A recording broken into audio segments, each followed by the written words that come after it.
Bienvenue à vous dans cette nouvelle vidéo d'actualité auto. On se retrouve ensemble pour débriefer l'actu la plus importante de ces dernières 24 heures. Et pour la vidéo du jour, on a quasiment que des bonnes nouvelles. On va parler de Audi qui revient au diesel et au vrai berline avec la nouvelle A6, sur laquelle on a plein d'informations. On va également parler de Mazda qui ne fait rien comme tout le monde et qui décide à l'avenir, dans ses futures voitures sportives, de remettre des moteurs plus gros et d'ajouter tout plein de trucs qu'apprécient en général les conducteurs de ce style de voiture. Et puis pour terminer, on parlera de Kia. C'est vrai que Kia, on en a rarement parlé, mais c'est une marque qui a pris beaucoup d'importance ces dernières années, et même si elle a réussi à grandir et à grossir grâce à la voiture électrique, Kia pense que le thermique a un long avenir devant lui encore et a développé des nouveaux moteurs qui sont assez sympathiques eux aussi. Ce sera les sujets de la vidéo du jour. J'espère évidemment que cette vidéo vous intéressera. Si c'est le cas, je compte sur vous pour le montrer en laissant un petit like, en vous abonnant pour les prochaines vidéos, et bien sûr aussi en laissant un petit commentaire pour me dire ce que vous pensez de l'actualité du jour, notamment de la nouvelle Audi et de leur décision de continuer à proposer du diesel. Et juste avant d'attaquer les news du jour, je voulais aussi partager avec vous un complément de news concernant la vidéo d'hier. Hier, je vous l'avais annoncé, le conseil d'administration de Stellantis s'était réuni pour décider ou pas de valider le parachute doré de Carlos Tavares, ancien leader de Stellantis, qui avait démissionné fin 2024 après avoir ruiné Stellantis, pour faire très simple. Et bien, figurez-vous que pour lui aussi, la journée était riche en bonnes nouvelles, puisque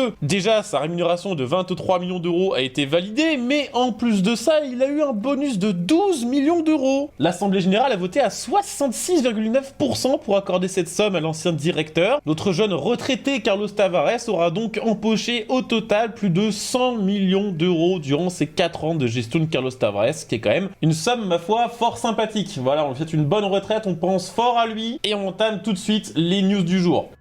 Alors je vous le disais, on va parler de Audi et de son retour au diesel avec la Audi A6 nouvelle génération sur laquelle on a tout un tas de nouvelles informations. C'est une voiture qui nous revient de loin parce que de base, l'Audi A6, quand elle était annoncée, ça devait être une voiture 100% électrique. Elle faisait partie de la nouvelle stratégie de Audi. Audi qui, comme d'habitude ces dernières années, faisait n'importe quoi et avait décidé de sacrifier les appellations paires, c'est-à-dire A4 et A6, pour nommer les futures voitures 100% électriques d'Audi et d'utiliser les nombres impairs, c'est-à-dire A5 et A7, pour les futures voitures thermiques et ou hybridées. Sauf que Audi a vite compris que c'était une énorme connerie parce que les modèles A4 et A6 sont des modèles figurant parmi les best-sellers de la marque et ça aurait été contre-productif de sacrifier ces deux grands noms sur l'autel du tout électrique. En réalité, Audi pensait tout simplement que la transition vers l'électrique allait être beaucoup plus rapide et maintenant qu'elle se rend compte que pour les marques allemandes, le défi de la voiture électrique est extrêmement dur à relever, la marque est obligée de revenir en arrière et d'écouter sa clientèle, qui malheureusement pour Audi, sur ce secteur, veut toujours acheter de l'hybride et du thermique. Et c'était surtout très difficile de comprendre où la marque allait, puisque au final, la A5 qui était jusqu'ici la version coupée de la A4, ou la A7 qui était la version coupée GT de la A6, allait devenir dans les futures générations simplement les versions thermiques de la A4 et de la A6. Donc c'était vraiment le bordel. Finalement, Audi a entendu raison, a proposé une A4 thermique et une A6 thermique sur laquelle on va s'attarder aujourd'hui, puisque ça confirme la volonté de Audi d'écouter quand même un minimum ses clients. On sait bien que chez Audi, il y a beaucoup de gens qui ne viennent que pour les berlines tricorps. Celle-ci a vu son esthétique retravaillée de sorte à atteindre un coefficient aérodynamique, un CX de résistance à l'air de seulement 0,23. Ce coefficient ne vous parle peut-être pas, mais c'est pourtant un coefficient qui va prendre de plus en plus d'espace dans les années à venir, puisque plus ce CX est bas, plus la voiture est considérée comme aérodynamique, plus ses frottements avec l'air seront limités, et moins en réalité elle va consommer de carburant ou d'électricité si on parle d'une voiture électrique. Cette bataille du CX est maintenant engagée, et Audi met cet élément en avant parce que ce CX de 0,23 est tout simplement le meilleur coefficient aérodynamique d'une Audi de série de tous les temps. C'est encore plus aérodynamique techniquement qu'une Audi R8. Le but, c'est de faire chuter la consommation autrement qu'en optimisant encore plus les motorisations.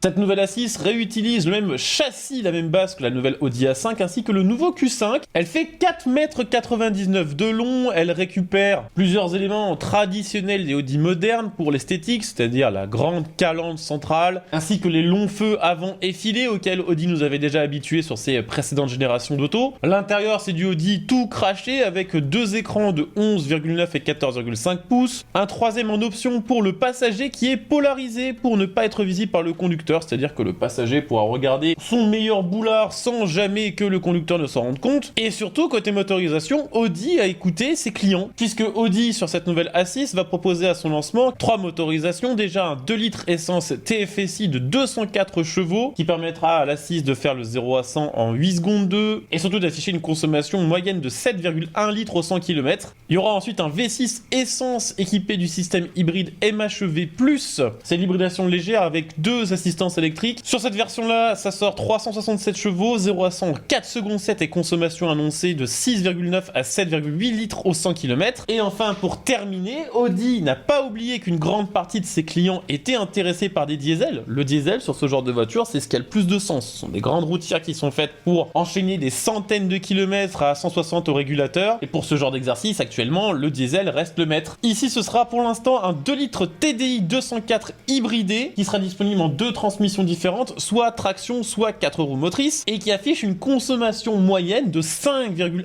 à 5,9 litres au 100 km. Il y a des bruits de couloir qui disent d'ailleurs que très prochainement Audi annoncerait un deuxième moteur diesel, le retour du V6 3 litres TDI qui serait lui aussi hybridé, qui dépassera probablement les 300 chevaux et qui probablement se vendra très bien dans les pays qui ne sont pas encore assommés par les taxes CO2. Comme quoi, hein, même si certains écolos radicaux souhaiteraient que ce carburant maudit qu'est le diesel disparaisse, il a encore de beaux jours devant lui. Bon, tout ça évidemment ça a un prix puisque l'entrée de gamme de l'Audi A6 est fixée à 68 500 €. Je me rappelle quand même d'une période il y a 15 ou 20 ans où quand on rentrait chez Audi avec ce montant-là, on ressortait avec une S6, voire même avec une RS6. Et c'est vrai qu'en 2025, si on regarde ce que fait la concurrence, bah c'est malheureusement le prix normal. Il y a quand même une mauvaise nouvelle, c'est que à cause du système d'hybridation, cette nouvelle Audi A6 a un volume de coffre de seulement 452 litres. C'est beaucoup moins que les anciennes A6 qui proposaient jusqu'à 565 litres, et c'est surtout moins que la concurrence actuelle, puisqu'une série 5 propose 520 et une classe E 540. Et c'est vrai que la taille du coffre sur une berline routière,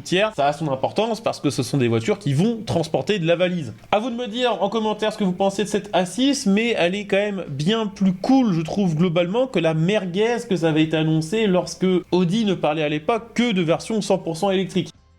On va parler d'autres bonnes nouvelles puisque Mazda annonce que sa prochaine MX-5 aura un plus gros moteur. Alors Mazda fait rien comme tout le monde, ils ont décidé d'être fidèles à leurs principes et de proposer des voitures qui se vendent, tout simplement de répondre à la demande. Et c'est vrai qu'en ce qui concerne les petites sportives, la MX-5 fait partie un petit peu des dernières résistantes et Mazda annonce que la prochaine aura effectivement un plus gros moteur. Les versions actuelles sont équipées d'un moteur 1,5 litre ou 2 litres, Mazda prévoit de mettre un 2,5 litres Atmo dans la prochaine, il prévoit également de conserver le gabarit actuel de la voiture, enfin presque, puisqu'elle passerait de 3,91 m de long à 3,98 m. Le poids serait même inférieur à la génération actuelle. La génération actuelle fait 1062 kg, la prochaine serait plutôt aux alentours des 990. Pour l'instant, il n'y a pas d'informations concernant la puissance de cette prochaine MX-5, mais ce serait possible qu'elle dépasse la puissance actuelle qui est de 197 chevaux sur les versions, on va dire, les plus épicées de cette Mazda MX-5. Autre bonne nouvelle, Mazda a décidé de conserver la boîte manuelle 6 rapports pour sa prochaine MX-5. C'est un peu une exception dans la période dans laquelle on est. Quasiment tout le monde remplace ses boîtes manuelles par des automatiques, même Porsche est en train de le faire petit à petit. Mazda, voilà, fait de la résistance. Donc à première vue, la prochaine MX-5 s'annonce comme étant vraiment respectueuse de l'essence qu'a été cette voiture jusqu'ici, et ça, c'est une très bonne chose à l'heure où la plupart des constructeurs essayent de se transformer et de prendre leur envol sur tout électrique. Conserver ces standards, c'est important et Mazda le fait très bien. On termine avec une autre bonne nouvelle, on va parler de Kia. Kia, ils ont réussi vraiment ces dernières années à se moderniser, à changer complètement d'image, notamment avec la transition vers la voiture électrique. En réalité, cette transition vers la voiture électrique, elle a remis un petit peu à zéro les compteurs de toutes les marques, et ça a permis à plein de marques comme Kia de prendre entre guillemets un nouveau départ. Les voitures électriques pour Kia ont été pour l'instant un succès, mais Kia pense que le moteur thermique a encore de nombreuses années devant lui et a décidé de renouveler ses moteurs thermiques et de continuer d'investir dedans. Durant l'une des dernières conférences de Kia, on a pu apercevoir un nouveau moteur, un 4 cylindres 2,5 litres turbo, à propos duquel on n'a pas énormément d'informations, à part que c'est un nouveau bloc qui dépasserait apparemment les 300 chevaux. C'est un moteur qui a été conçu par Kia pour être un peu le couteau suisse de la marque, parce qu'il pourrait être aussi bien utilisé en thermique qu'en hybridé, ainsi que comme source pour les e-REV. Les e-REV, ce sont les technologies d'hybride où en fait c'est le moteur thermique qui produit de l'électricité, qui est ensuite utilisé pour faire tourner un moteur électrique. C'est de l'hybride inversé. Grâce à ce nouveau bloc, Kia souhaite atteindre les 4 190 000 véhicules vendus annuellement d'ici 2030. 2030. Kia est d'ailleurs à mon avis beaucoup plus réaliste que d'autres marques en ce qui concerne les prévisions de vente de leur gamme électrique, puisqu'elle estime que sur c'est environ 4 200 000 ventes d'ici l'année 2030, seulement 1,260 millions de voitures seront 100% électriques. C'est seulement un tiers, hein. C'est beaucoup moins que ce qu'estime l'Union Européenne par exemple, mais c'est à mon avis beaucoup plus réaliste. On sait que Kia dans les prochaines années va annoncer des nouveaux modèles électriques, mais va également annoncer de nouveaux modèles 100% thermiques, ainsi que des nouveaux modèles hybridés. On verra d'ici quelques années si la stratégie de Kia, de la prudence, était une stratégie payante. En attendant, on a fait le tour pour cette vidéo du jour, j'espère qu'elle vous aura redonné un petit peu le moral, hein. Comme quoi, des fois, entre deux nuages gris, il y a quand même une petite éclaircie. Si la vidéo vous a intéressé, je compte sur vous pour le montrer, comme d'hab, en laissant un petit like, en vous abonnant pour les prochaines vidéos, et bien sûr aussi en laissant un petit commentaire. On se retrouve dès demain pour une prochaine vidéo. Bonne journée à tous, ciao.